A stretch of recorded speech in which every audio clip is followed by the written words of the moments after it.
మీలో ఒక చైతన్యం రావాలి. నేను చాలా మంది రాజకీయ పార్టీలు చూశాను. నా జీవితంలో మొట్టమొదటిసారిగా నేరాలు చేసే పార్టీ, నేరస్తుల్ని కాపాడే పార్టీ, నేరస్తులతో రాజకీయం చేసే పార్టీ అని నా చరిత్రలో 50 సంవత్సరాల సుదీర్ఘ రాజకీయ చరిత్రలో ఇప్పుడే చూస్తున్నా. అందుకే నేను మిమ్మల్ని అడుగుతున్నా, మీరు కూడా ఆలోచించాలి. అర్హత లేని వాళ్ళకి అందలం ఎక్కిస్తే చాలా సమస్యలు వస్తాయి. నన్ను జైల్లో పెట్టాడని కాదు, నేను పెట్టాలని కూడా ఒక్క నిమిషం పని, అంతే కదా. పెట్టాలని టైం పడుతుందా? నాకు ఒక్క నిమిషమే కదా.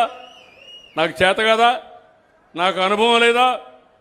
కానీ నా ఉద్దేశం అది కాదు. ఈ రాష్ట్రం ఇప్పటికే నష్టపోయాం. ఈ రాష్ట్రాన్ని అభివృద్ధి చేయాలి. మళ్ళీ మీకు న్యాయం జరగాలి. దేశంలో నెంబర్ 1 రాష్ట్రం ఏదంటే దానికి చిరునామాగా ఆంధ్రప్రదేశ్ ఉండాలి. ప్రపంచంలోనే నెంబర్ 1 జాతిగా తెలుగు జాతి ఉండాలని నా ధ్యేయం. వీళ్ళ ధ్యేయం రౌడీజం చేయాలి. ఎక్కడికక్కడ అందరిని అవమానం చేయాలి. వీళ్ళ అవమానంతో మనం చాలా బాధపడి కుంగిపోవాలి. ఇలాంటి వీళ్ళు చేసే పరిస్థితికి వస్తున్నారు. కనీసం హోమ్ మినిస్టర్కి రక్షణ లేకపోతే హోమ్ మినిస్టర్ పైనే నిందలేసే పరిస్థితి వస్తే, అవమానించే పరిస్థితి వస్తే మామూలు వ్యక్తుల పరిస్థితులు మీరు ఆలోచించుకోవాల్సిన అవసరం ఉంది. అందుకే నేను మళ్ళీ మిమ్మల్ని అందరినీ కోరుతున్నా, గొడ్డలి పార్టీ నెవర్ అగైన్. జీవితంలో అలాంటి పార్టీ గెలవడానికి వీలు లేదు. ఆ సంకల్పం మీరు చేస్తారా అని మిమ్మల్ని అడుగుతున్నా. గట్టిగా చప్పట్లు కూడా చెప్పండి, చేస్తామని. అగైన్ అండ్ అగైన్ ఎన్డీఏ గెలవాలి. 25 ఏళ్లు యూపీ, మన గుజరాత్లో ఒకే పార్టీ గెలిచింది, బీజేపీనే గెలిచింది. అక్కడ బ్రహ్మాండంగా అభివృద్ధి అయింది. కేంద్రంలో 3వ సారి నరేంద్ర మోడీ గారు గెలిచారు. కేంద్రంలో నరేంద్ర మోడీ గారు వచ్చి రాష్ట్రం అంతా, దేశం అంతా అభివృద్ధి అవుతా ఉంది. ఇప్పుడు మిమ్మల్ని అడుగుతున్నా, మన రాష్ట్రంలో 9 సంవత్సరాలు నేను అభివృద్ధి చేస్తే తెలంగాణ రాష్ట్రం దేశానికి నెంబర్ 1 రాష్ట్రంగా తయారైంది. అత్యధిక ఆదాయం వచ్చే రాష్ట్రం తెలంగాణ రాష్ట్రం. మనం కూడా ఆ మాదిరిగా చేసుకోవాలంటే ఇప్పటి నుంచి మళ్ళీ అన్ని అభివృద్ధి చేస్తే పక్కదారిలో మీరు చూస్తే మాత్రం మళ్ళా వైకుంఠపాళిగా తయారవుతుంది. అది రాకుండా చూసుకునే బాధ్యత నేను ఒకటే చెప్తున్నా. నేరస్తులకు వంతన బాడడం అది మంచి పద్ధతి కాదు. నేరాలు చేయడం రాజకీయ పార్టీలకు తగదు. ఇలాంటి పార్టీల పట్ల మనం అప్రమత్తంగా లేకపోతే నష్టం వస్తుంది. ఈ ఊరికి వచ్చినప్పుడు, ఓడూరుకు వచ్చినప్పుడు కొన్ని సమస్యలు కూడా ఉన్నాయి. ఇక్కడ సీసీ రోడ్లు 6.1 కిలోమీటర్ అయినాయి. ఇంకొక 1.5 కిలోమీటర్స్ కావాలి. కలెక్టర్కి ఆదేశాలు ఇస్తున్నా, ఎమ్మెల్యే చెప్తున్నా, ఇమ్మీడియట్ గా ఈ ఊరు మొత్తం సిమెంట్ రోడ్లే ఉంటాయి.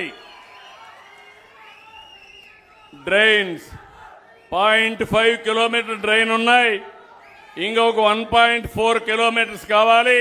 ఇప్పుడే ఆదేశాలు ఇస్తున్నా, వీలైన తొందరలో పూర్తి చేసి నాకు రిపోర్ట్ చేస్తారు కలెక్టర్ గారు. స్ట్రీట్ లైట్స్ 294 ఉన్నాయి. హౌసింగ్ 24 ఇచ్చారు, ఇంకొక 26 కావాలి. అవి కూడా శాంక్షన్ చేసి వీలైన తొందరలో అర్హులందరికీ ఇళ్లు కట్టిస్తాం. టాయిలెట్లు ఇంకొక 10 కావాలి. అది కూడా ఆదేశాలు ఇస్తున్నా, 4-5 నెలల్లో పూర్తి చేయాలి. పవర్ కనెక్షన్స్ అందరికీ ఉన్నాయి.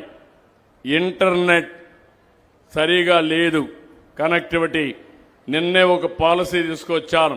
ఇక్కడ ఒక టవర్ పెట్టి ఈ ప్రాంతంలో ఇంటర్నెట్ కనెక్టివిటీ మీకు అందరికీ ఇప్పించే బాధ్యత ఈ ప్రభుత్వం తీసుకుంటాం. ట్యాప్ కనెక్షన్లు ఒక 15 కావాలి, అవి కూడా ఇమ్మంటున్నా. గ్యాస్ కనెక్షన్లు 25 కావాలి, అవి కూడా ఇమ్మంటున్నా. కాబట్టి ఇవన్నీ కానొస్తే ఇంకా ఈ ఊర్లో కావాల్సింది అభివృద్ధి కావాలి, ఆదాయం పెరగాలి, ఇండస్ట్రీ వస్తుంది, మీ ఊర్లో వాళ్ళందరికీ ఉద్యోగాలు వస్తాయి. స్కిల్ డెవలప్మెంట్ చేసుకుంటూ ఉద్యోగం లేని వాళ్ళే ఉండరు. ఈరోజు నేను పేపర్లో చూశాను, 152% పనిచేసే ఏకైక నగరం మన విశాఖపట్నం దేశంలో. తలసరి ఆదాయం ఎక్కువ వచ్చే నగరం మన విజయవాడ నగరం. ఎక్కువ డబ్బులు సంపాదిస్తున్నారు ఉద్యోగాల్లో. స్వయం ఉపాధి అంటే మా ఆడబిడ్డలు ఎక్కడన్నా ప్రైవేట్ కంపెనీల్లో ఎంత సంపాదిస్తారో దాంతో సమానంగా మా ఆడబిడ్డలు ఇంట్లో కూర్చొని దర్జాగా ఎంఎస్ఎంఈలు పెట్టి డబ్బులు సంపాదించే పరిస్థితికి వచ్చారు. ఇలాంటివన్నీ చాలా ఉన్నాయి, ఇవన్నీ చేస్తాం. ఇంకో పక్క నేను ఇక్కడ ఈ జిల్లాలో మీరు చూస్తే మీ అందరికీ ఫోన్లు వస్తున్నాయి. నేను అన్ని విషయాలు ఫోన్లు అడుగుతున్నానా? గవర్నమెంట్ నుంచి ఫోన్లు వస్తున్నాయి. మీకు కరెంటు సరిగా వస్తుందా? పెన్షన్ సరిగా ఇచ్చారా? అన్నా క్యాంటీన్ బాగా పనిచేస్తా ఉందా? చెత్త మీ ఇంటి నుంచి సేకరిస్తున్నారా?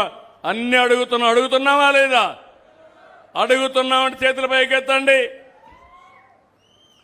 ఇక్కడ మీ జిల్లా కలెక్టర్ నేను అభినందిస్తున్నా. ఎందుకంటే మొత్తం జిల్లాలో రాష్ట్రంలో ఈ కార్యక్రమం చేస్తామంటే నెల్లూరు జిల్లాని నెంబర్ 1గా చేసిన జిల్లా అడ్మినిస్ట్రేషన్ని మనస్ఫూర్తిగా అభినందిస్తున్నా. నాకు 2 బాధ్యతలు ఉన్నాయి. ఒక పక్క ఈ పక్క మా రాజకీయ నాయకులు ఉంటారు, ఇక్కడంతా కార్యకర్తలు నాయకులు ఉంటారు. ఇంకొక పక్క అధికార యంత్రాంగం రైట్ సైడ్ ఉన్నారు, జిల్లా ఆఫీసర్లంతా ఉన్నారు. ఇక్కడ జిల్లా కలెక్టర్ గారు నాయకత్వం ఇస్తున్నారు. పొట్టి శ్రీరాములు జిల్లా గడిచిన సంవత్సరం 2వ ప్లేస్లో ఉంటే ఈ నెల మొదటి ప్లేస్లో పెట్టిన వ్యక్తి జిల్లా కలెక్టర్, జిల్లా యంత్రాంగం. వాళ్ళని అభినందిస్తున్నా. ఇంకో పక్క గూడూరు నియోజకవర్గం 1 ఇయర్లో 88 ఉంటే ఇప్పుడు 27కు వచ్చారు. ఇంకా నెంబర్ 5లో 10లో ఉండాలి. అది కూడా వర్కౌట్ చేసుకోవాల్సిన అవసరం ఉంది. ఇంకో పక్క మీరు చూస్తే మొత్తం జిల్లా అంతా 55 సర్వీసుల్లో 2 రాష్ట్రంలో ఉండేదానికంటే బిలో ఉన్నాయి. ఇంకో పక్కన కాన్స్టిట్యున్సీలో కూడా దగ్గర అదే మోతాదులో ఉంది. అన్ని సర్వీసులు బాగా చేశారు. ఇప్పుడు ఉదాహరణ నేను చూసినప్పుడు నాకు అనిపించింది, డ్రింకింగ్ వాటర్ అర్బన్ 6.13% ఎక్కువ వచ్చారు. పట్టణాల్లో పాట్ హోల్స్ లేకుండా చేయడంలో 4.54% ఎక్కువ వచ్చారు. పట్టణాల్లో స్ట్రీట్ లైట్స్ 3.29 వచ్చారు. అన్నా క్యాంటీన్ 2.59 ఎక్కువ వచ్చారు. ఒక్క మెప్మా కొంచెం వెనకబడ్డారు, 1.59. ఉన్నారమ్మా ఇక్కడ మెప్మా వాళ్ళు? మెప్మా ఉన్నారా?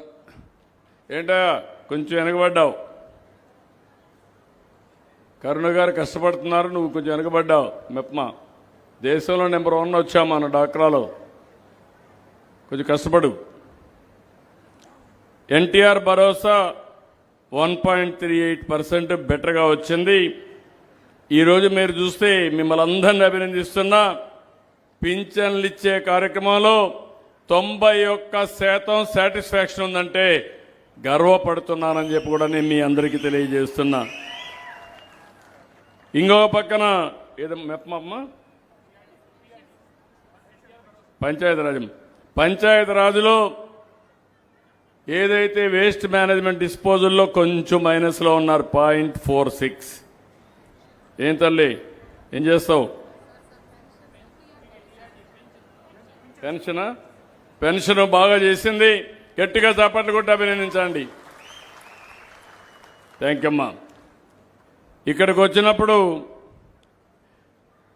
పంచాయతీరాజ్ డిపార్ట్మెంట్ అందరూ లేచినప్పుడు కొండి పాట్ హోల్స్ బాగా చేశారు. గ్రామీణ ప్రాంతాల్లో 6% పాజిటివ్ వచ్చింది. గట్టిగా చప్పట్లు కొట్టి అభినందించండి.